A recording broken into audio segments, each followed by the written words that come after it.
Good day. This teaching is on the crisis of belief.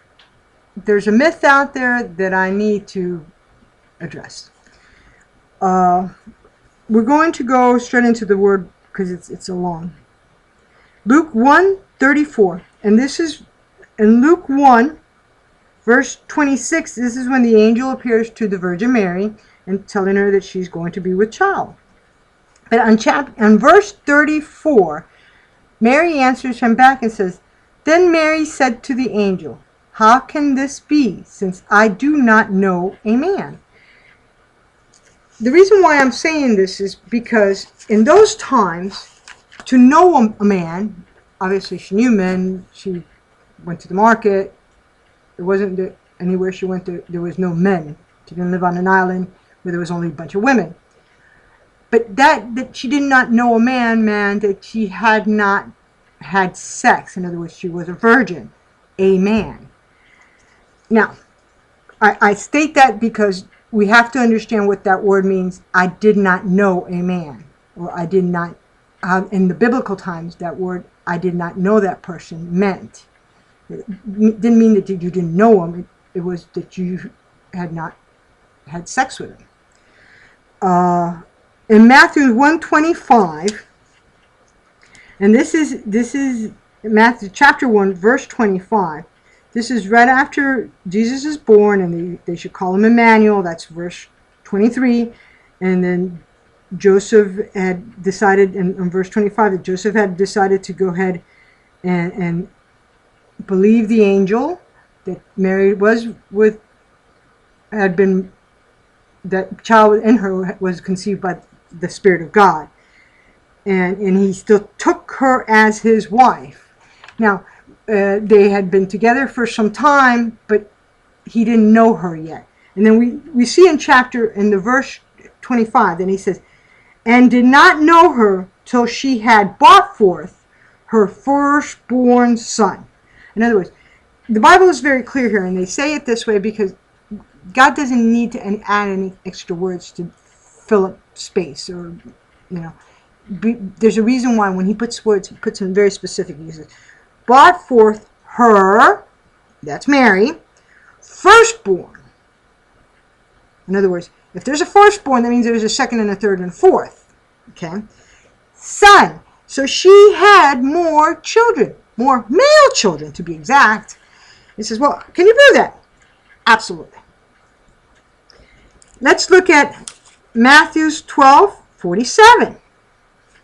In Matthew 12:47, it says, "Jesus' mother and brothers sent for him." Okay, that's right above verse 46. But 47 to be exact. It says, "Then one said to him, 'Look, your brother and your mother are standing outside seeking to speak with you.'" Now, I told this at a family function one year, and they told me that no, because in Spanish you say a cousin is a brother cousin. That was his cousin. That wasn't his brother. Now, I would have said, sure, I understand what you're saying, if they would have told me, well, no, they're not full brothers. They're half brothers and half sisters, for the simple reason that they had the same mother, but not the same father. These are children from Mary and Joseph, where Jesus is from Mary and God, or the Holy Spirit. Now, I would also said, I would understand it if they would have told me, because farther down, then Jesus says, "But he answered and said to the one who told him that his mother and brothers were at the door," he goes, "Who is my mother and who is my brothers?" And he points to those that are there. He goes, stretching out his hand, he goes, "His disciples," he said, "his disciples." And he stretched out his hand towards his disciples and said, "Here are my mother and my brothers." And this, I'm reading from verse 49. If they would have told me that, I said, okay, yeah, granted. We are all his brothers and his sisters. But Jesus, Mary had more children. Jesus had siblings. Okay, not full siblings, but siblings nevertheless. Now, I want to take you to another place, and then I'm going to start going with the Greek to you. Look at Matthew 14:5. And this is in Nazareth, that Jesus had gone to Nazareth, and he'd been, going about doing like he'd been doing all over Israel. And you see it in 55. And is this not the carpenter's son? Is not his mother called Mary? And his is in capital, so he's talking about Jesus. Mary and his brothers, again, capital, his brothers, James, Joseph, Simon, and Judas, and his sisters, plural, not singular, okay?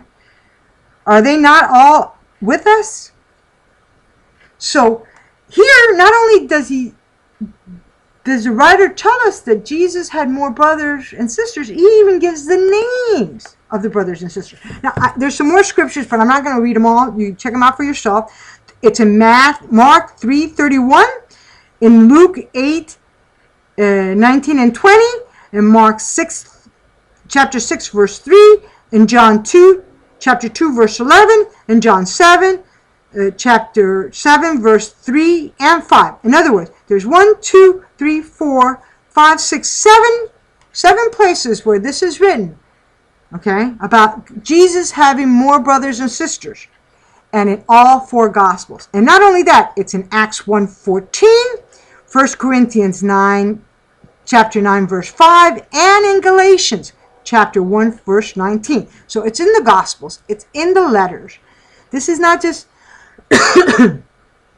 in one little place where we could have said, well, maybe Matthew didn't understand that Mary never had any other children.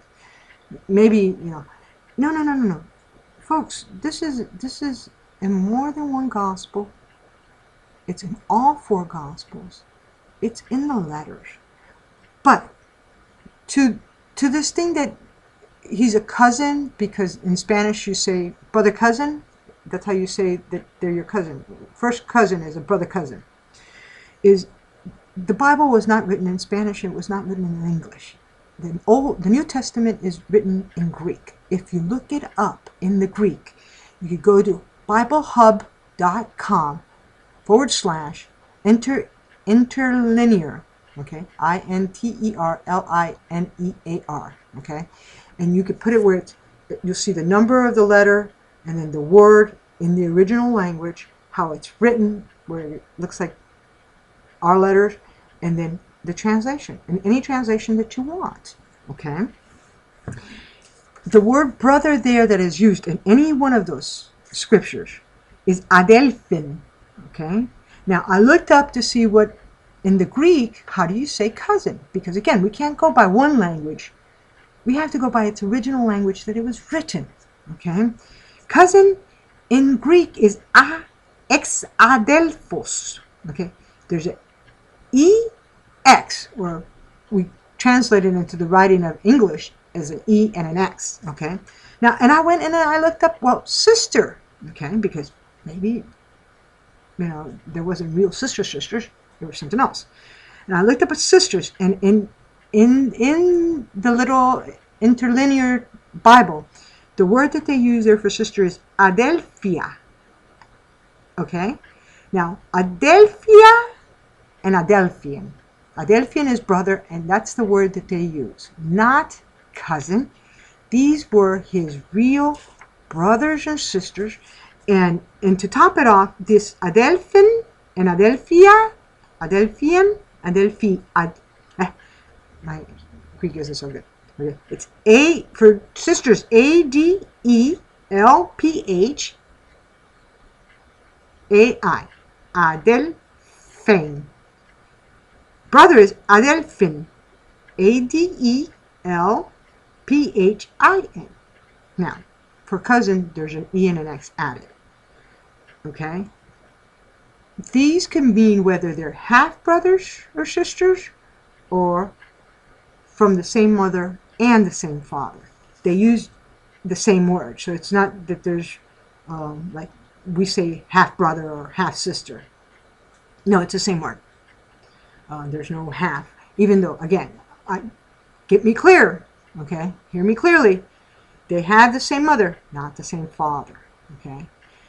Mary had other children. She did not